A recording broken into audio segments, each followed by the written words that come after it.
I will not work with Tim. What's up? What happened? Let him in his way. I want to talk about Turki Alalshikh, and I also want to talk about Tim Tszyu. Really quick, if you like the videos, please take the time, subscribe to the channel. There's a lot going on in the sport of boxing. I want to be the one to deliver this news to you. Also, if you could, please hit the thumbs up button. It does help. It shows love and supports this channel. And finally, please circulate the videos. Let's jump on into this. So apparently, we all know that Turki Alalshikh, he's been trying to basically consolidate boxing, I guess you could say.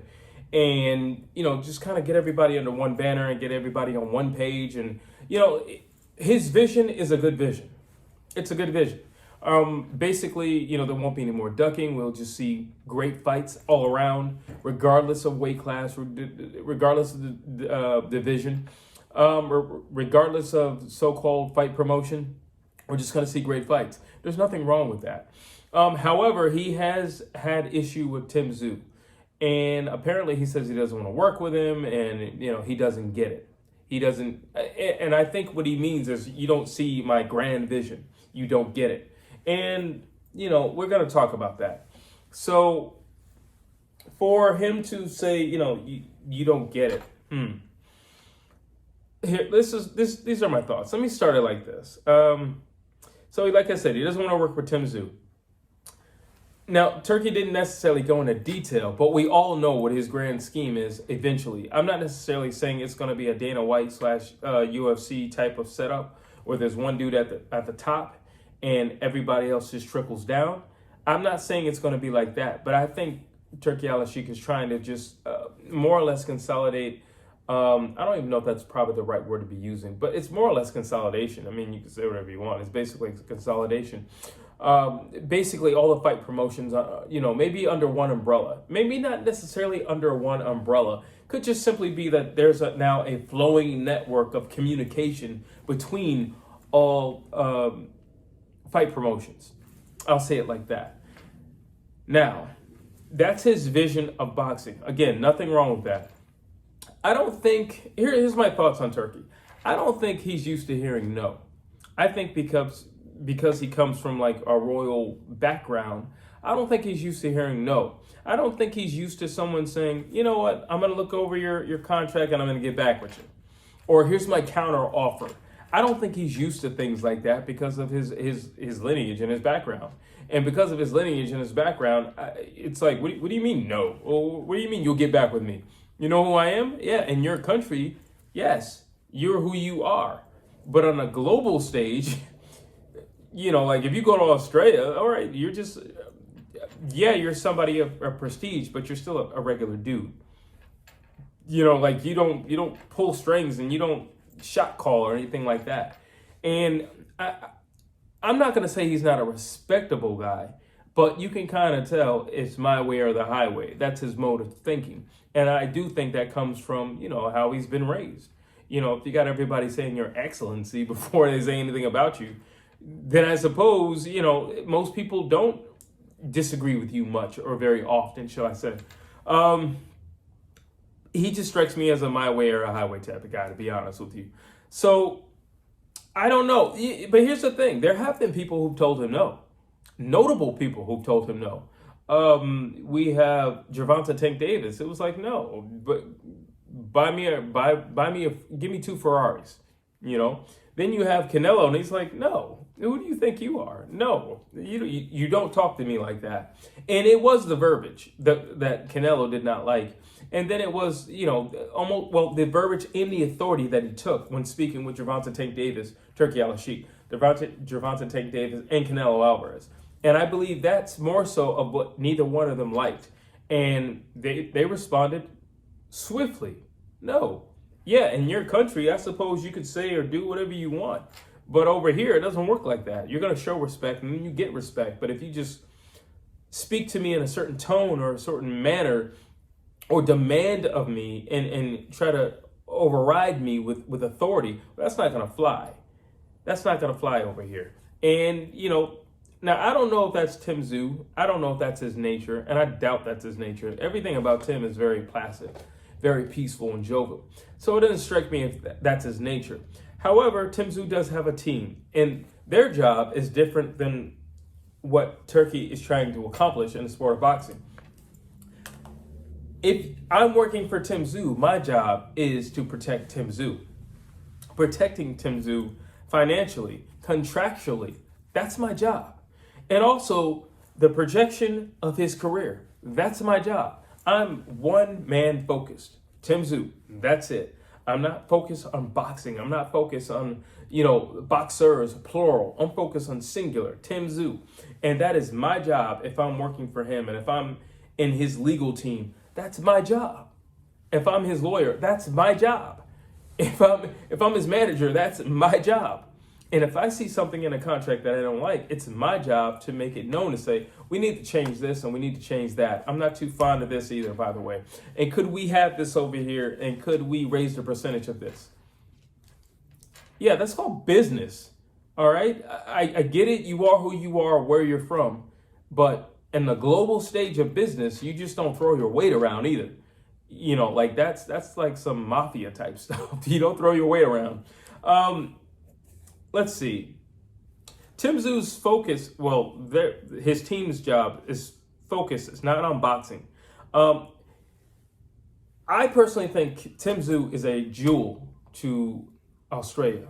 And I think I just think he's hot right now, and he's only going to get hotter. And he's a jewel.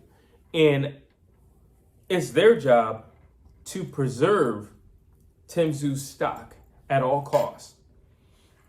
It's their job to find him meaningful fights that make a difference. And when I mean make a difference, I mean, does it lead me to a belt, or does it get me a belt?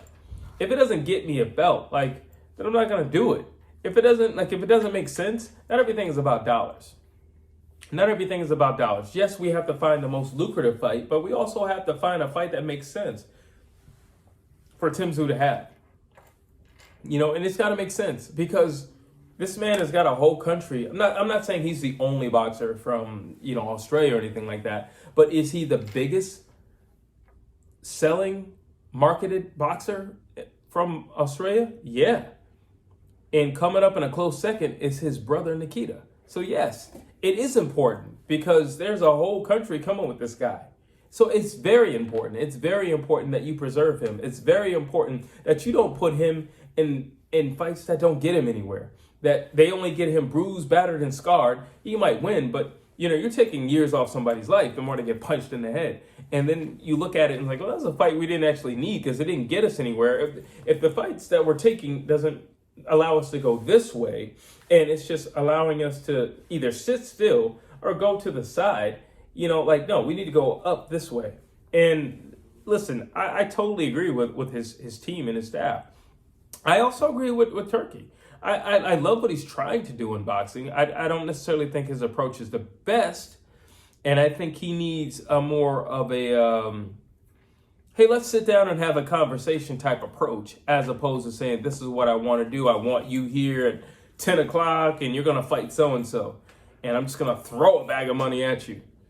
No, you're going to talk to me like I'm a human being and I'm an adult. And I'm the star. I'm the prize. I'm the fighter. You're going to treat me with respect. I'm the reason why people show up. I'm the reason why butts are going to be in seats. I'm the reason why you're going to sell tickets. I'm the reason why you're going to sell out arenas. I'm the reason why you're going to get pay-per-view numbers. So you need to treat me with some respect, and you need to treat me like a sportsman. Hence, Canelo Alvarez, Gervonta Tank Davis. And it seems now that Tim Tszyu might be in this category as well. But I don't think it's bad company, because listen, you're talking about the two quote-unquote faces of boxing. If you're going to be in that type of company, it's not bad company if you ask me. And I think it only says more about Tim Tszyu. I think it's a thing of know your worth. When you know your worth, you don't sell out. When you know your worth, sometimes you have to sit down and wait a moment, because you know your worth. And I do think that a lot is happening in the 154 division. And 154, hear me when I say this, 154 needs Tim Tszyu. 154 needs Tim Tszyu. We don't know how Fundora and Spence is going to play out. Bud came into 154 with not the most impressive win in the world, but he's successfully landed at 154. We don't know how Spencer Fedor is going to play out. We don't. I'm just being honest. We don't know how it's going to play out. There's two other factors at 154. There's Jermell Charlo and there's Tim Tszyu. And if you ask me, they're the two biggest factors at 154. Both are coming back. And I think they're going to come back with a vengeance and a fire. And granted, Errol Spence gets past Fundora, and he does it impressively. We could be looking at the Four Kings right now. But you need Tim Tszyu. By far, he's the biggest draw. By far. I don't even know where Errol Spence's draw power is anymore because, once again, he's been inactive. So I don't know where his star power is. The only one that I can say for sure where his star power, well, two that I can say for sure that their star power is strong right now, that's Terrence Crawford and that's Tim Tszyu.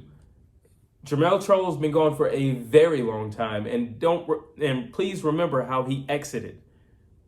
It wasn't his best performance, and it kind of looked like he quit. So realistically, we are talking about Bud Crawford for 154, and we are talking about Tim Tszyu. Tim Tszyu comes with an entire country. So no matter if Turki is Tim Tszyu's favorite fan right now, the man still has a big foothold at 154, whether you like it or not. But those are my thoughts. Drop your thoughts down below. Tell me if you agree with me and you think Turki needs to talk to people like human beings.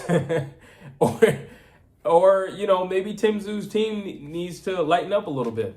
I personally think that both guys just need to sit down in a room, without entourages and literally just sit down man to man and hash things out. I think things are typically a lot better when it's just man to man.